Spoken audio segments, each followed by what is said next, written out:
Hi hello welcome to my channel ప్రియం Telugu audio stories మాజీ భర్త పార్ట్ 19.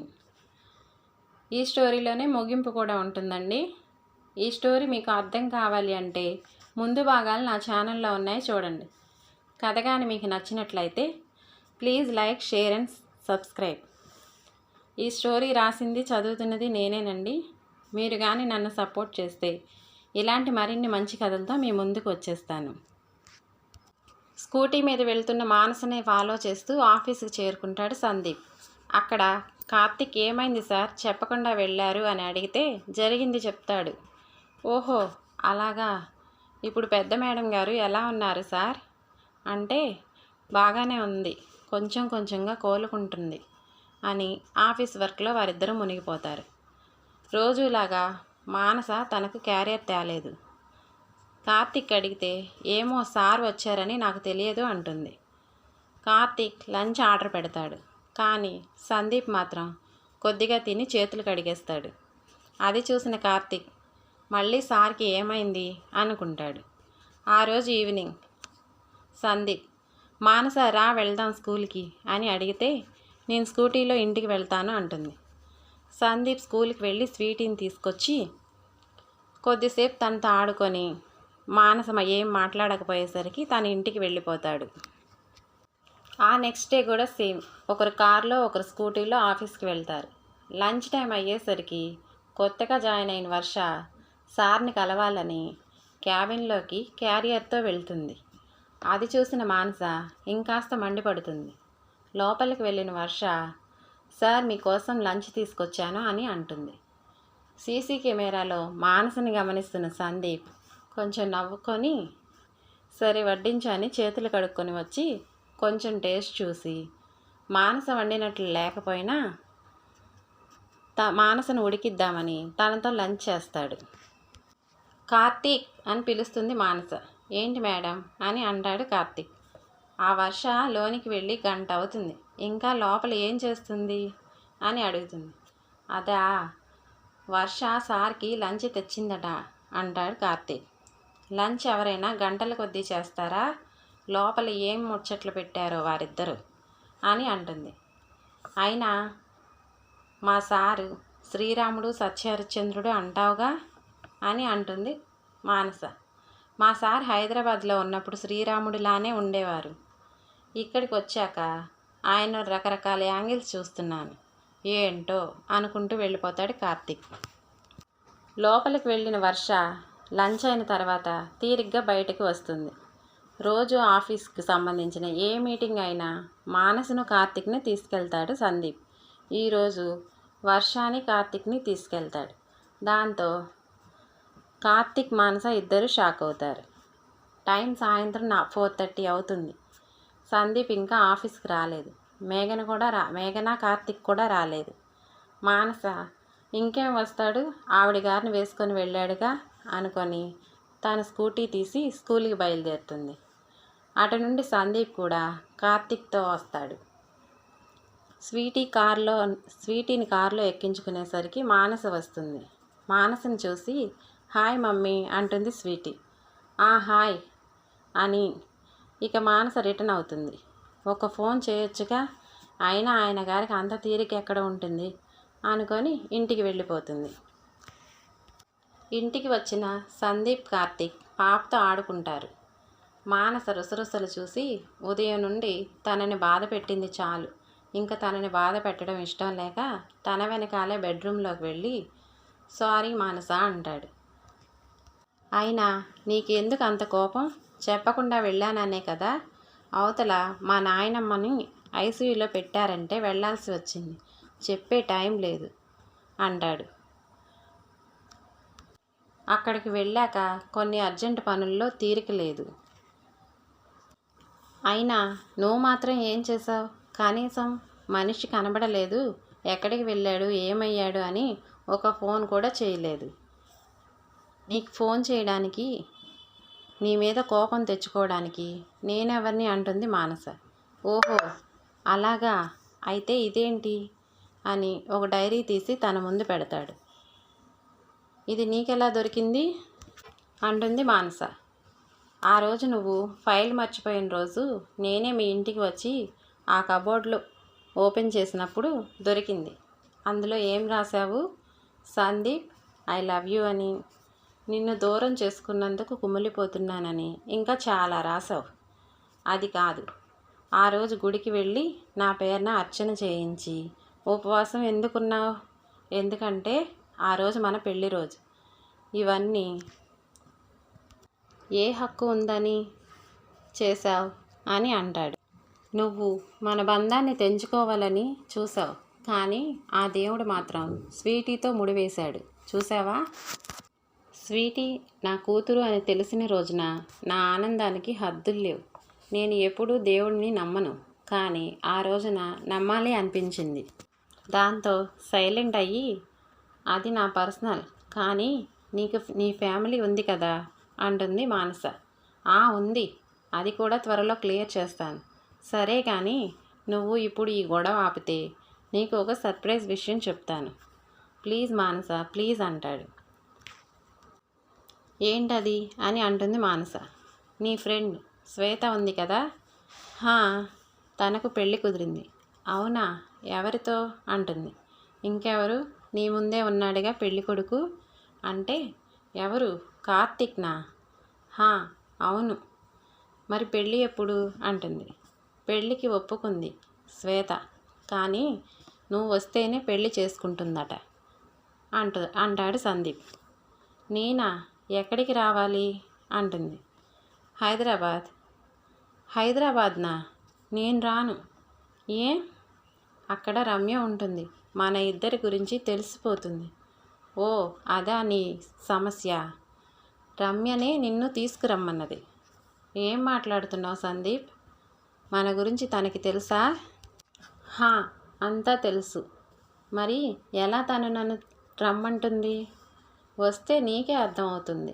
కావాలి అంటే ఫోన్ చేసి ఇస్తాను, మాట్లాడతావా అని అంటాడు సందీప్. తను నాతో మాట్లాడుతుందా? నీకు అంత డౌట్ ఉంటే ఇప్పుడే హైదరాబాద్ వెళ్దాం రా అంటాడు సందీప్. మానస నమ్మలేకపోతుంది, ఇది ఎలా సాధ్యం అని. రే కార్తీక్, అర్జెంటుగా హైదరాబాద్ ఫ్లైట్కి టికెట్స్ బుక్ చెయ్యి అంటాడు సందీప్. మరి ఆఫీస్ అంటాడు కార్తీక్. ఒరేయ్, ఇది నా లైఫ్ అండ్ డెత్ సమస్యరా, టికెట్స్ బుక్ చేయరా సామి అంటాడు సందీప్. ఊరుకోండి సార్, మీరు మరీ ఇంత వీక్ అనుకోలేదు. మానస మేడం విషయంలో పులి లాంటి వారు పిల్లిలా అయిపోయారు సార్ అంటాడు కార్తీక్. అరే, నీకు టైం వచ్చింది కదా అని నా మీదే డైలాగులు వేస్తున్నావు కదా. రేపు నీకు పెళ్ళైనాక నాకు టైం వస్తుందిరా, అప్పుడు చెప్తాను నీ పని అంటాడు సందీప్.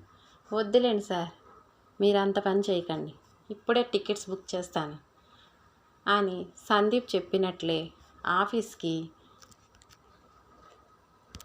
వారం రోజులు లీవ్ ఇచ్చి వాళ్ళందరూ హైదరాబాద్కి వెళ్తారు. వాళ్ళతో పాటే కార్తీక్ కూడా వెళ్తాడు. ఎందుకంటే పెళ్ళి తనదే కదా. హైదరాబాద్లో ఫ్లైట్ దిగిన కార్తీక్ తన ఇంటికి వెళ్ళిపోతాడు.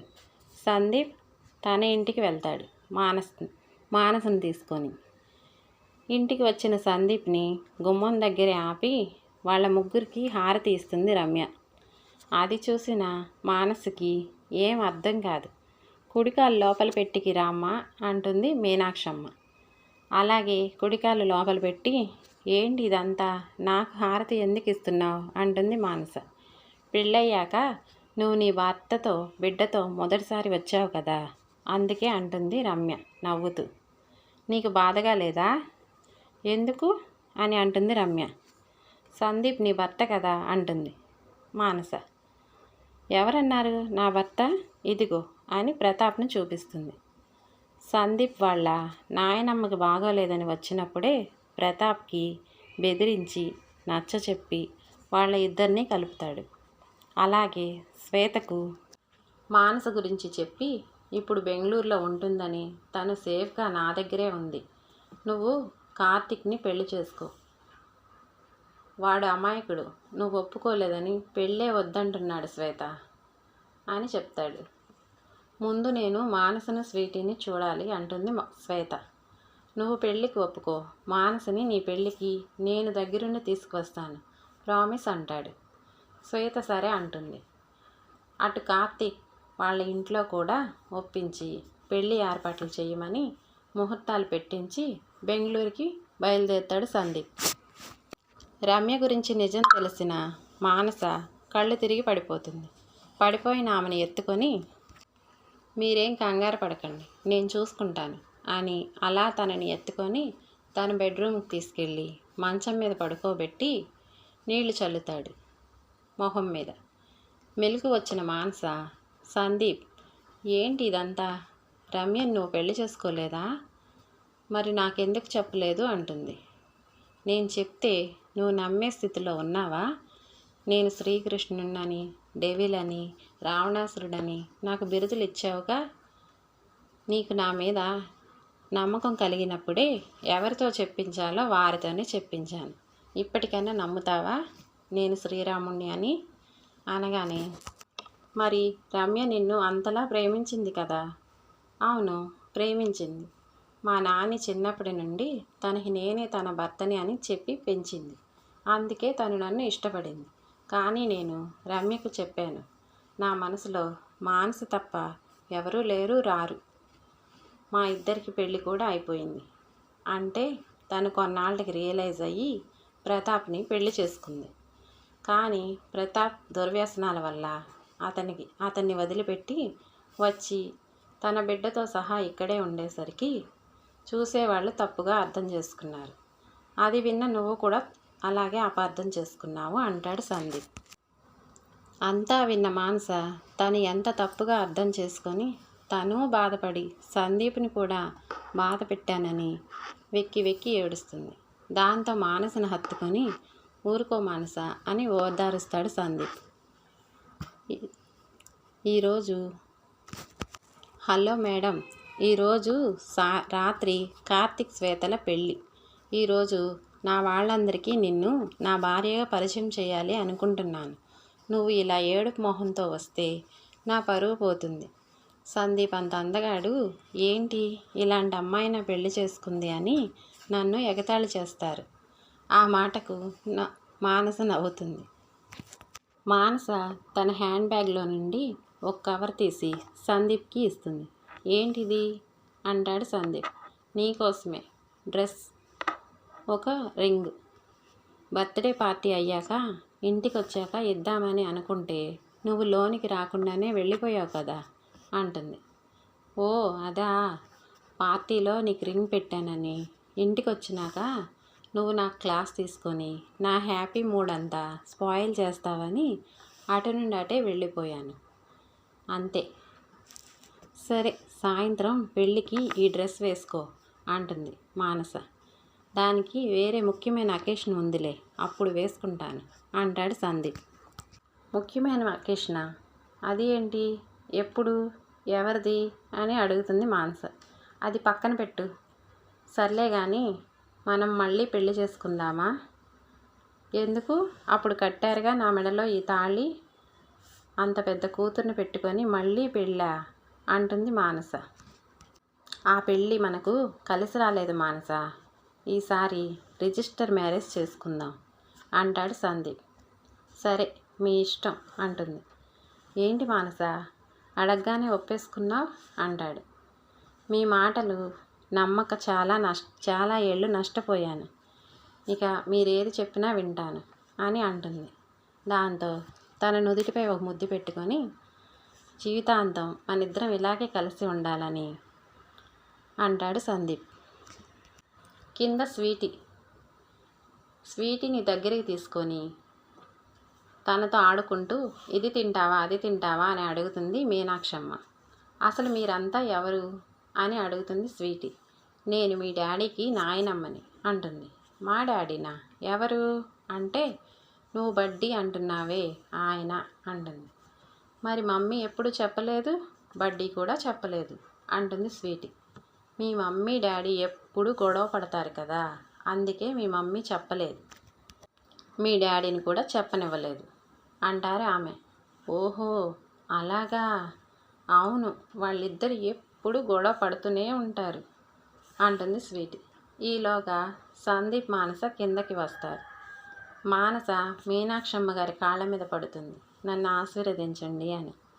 నువ్వు రారా మనవడా, ఇద్దరిని కలిపి ఆశీర్వదిస్తాను అంటుంది. దాంతో సందీప్ కూడా వంగి ఆమె కాళ్ళకి నమస్కరిస్తాడు. ఇద్దరు పిల్లా పాపలతో కలకాలం సంతోషంగా ఉండండి అంటుంది మీనాక్షమ్మ. ఇక స్వీట్, బడ్డీ నువ్వు మా డాడీ అంట కదా, ఇన్నాళ్ళు నాకు ఎందుకు చెప్పలేదు, నీతో కట్టి అంటుంది స్వీటీ. సారీ బంగారం, వెరీ వెరీ సారీ, ఇదంతా మీ మమ్మీ వల్లే. నీకు నా మీద కోపం పోవాలి అంటే ఏం చేయాలి అంటాడు సందీప్. అయితే ఒక బాక్స్ ఐస్ క్రీమ్ తెప్పించు, అప్పుడే నీతో మాట్లాడతాను అంటుంది స్వీటీ. బాక్స్ ఐస్ క్రీమ్సా అంటాడు. సరే అలాగే తెప్పిస్తాను బంగారం అంటాడు సందీప్. అందరూ ఆ మాటలకి పగలబడి నవ్వుతారు. ఆ రోజు సాయంత్రం కార్తిక్ శ్వేతల పెళ్ళికి వెళ్తారు సందీప్ మానస. వాళ్ళతో పాటే రమ్య ప్రతాప్ కూడా వస్తారు. వాళ్ళని అలా చూసి, వామ్మో మా సారేంటి ఇద్దరి భార్యలతో కలిసి వస్తున్నారు, ఏదైనా మా సార్ రేంజే వేరు అనుకుంటాడు కార్తిక్. సందీప్ మానస వచ్చి కార్తిక్కి శ్వేతకి గిఫ్ట్లు ఇచ్చి హ్యాపీ మ్యారీడ్ లైఫ్ అని చెప్తారు. శ్వేత ఏమో మానసను హత్తుకొని కన్నీళ్లు పెట్టుకుంటుంది. మానస కూడా శ్వేతకి సారీ చెప్పి తనకు చెప్పకుండా వెళ్ళినందుకు బాధపడుతుంది. ఇటు సందీప్ కార్తిక్తో ఇలా అంటాడు. నీకు సర్ప్రైజ్ కార్తిక్ అంటాడు. ఏంటి సార్ అంటాడు కార్తిక్. రమ్యను ప్రతాప్ను స్టేజ్ మీదకి పిలుస్తాడు. వాళ్ళు కూడా పైకి వచ్చి విషెస్ చెప్తారు. ప్రతాప్ను చూపించి ఈయనే రమ్య భర్త అంటాడు. ఏంటి సార్ మీరు చెప్పేది? అవును ఇప్పుడు చెప్పు, నేను శ్రీరామున్నా శ్రీకృష్ణున్నా అంటాడు సందీప్. ఇంకా షాక్లోనే ఉంటాడు కార్తిక్. ఇప్పటికైనా నా గురించి ఎంక్వైరీలు మాని ప్రశాంతంగా ఉండు అంటాడు సందీప్. ఇంకెక్కడ ప్రశాంతత సార్, పెళ్ళాం వచ్చాక ప్రశాంతత ఎక్కడ ఉంటుంది అంటాడు కార్తిక్. అందుకు మీరే నిదర్శనం, కింగ్ లాంటి మీరే అల్లాడిపోయారు, ఆఫ్టర్ ఆల్ నేనంత అంటాడు కార్తిక్. ఆ మాటలకి శ్వేత, ఏంటి నా వల్ల నీ ప్రశాంతత పోతుందా, మరి ఎందుకు నా వెంటపడి మరీ పెళ్లి చేసుకున్నావు? అదే మా మగవాళ్ళ వీక్నెస్, కోరి కొరివి నెత్తిన పెట్టుకుంటారు అంటాడు కార్తీక్. చూసావా సందీప్ అప్పుడే ఎలా మాట్లాడుతున్నాడో అంటుంది శ్వేత. నువ్వేం భయపడకు శ్వేత, వాడు ఏమైనా తోక జాడిస్తే ఇంట్లో నువ్వు, ఆఫీస్లో నేను ఫుట్బాల్ ఆడుకుందాం అంటాడు సందీప్. అందుకేనా సార్ కోరి మరీ నా పెళ్లి చేశారు, నా మీద రివెంజ్ తీర్చుకోవడానికి ఇలా చేశారా అంటాడు. దాంతో అందరూ పగలబడి నవ్వుకుంటారు. యుఎస్ నుండి సందీప్ వాళ్ళ అమ్మా నాన్న కూడా వస్తారు.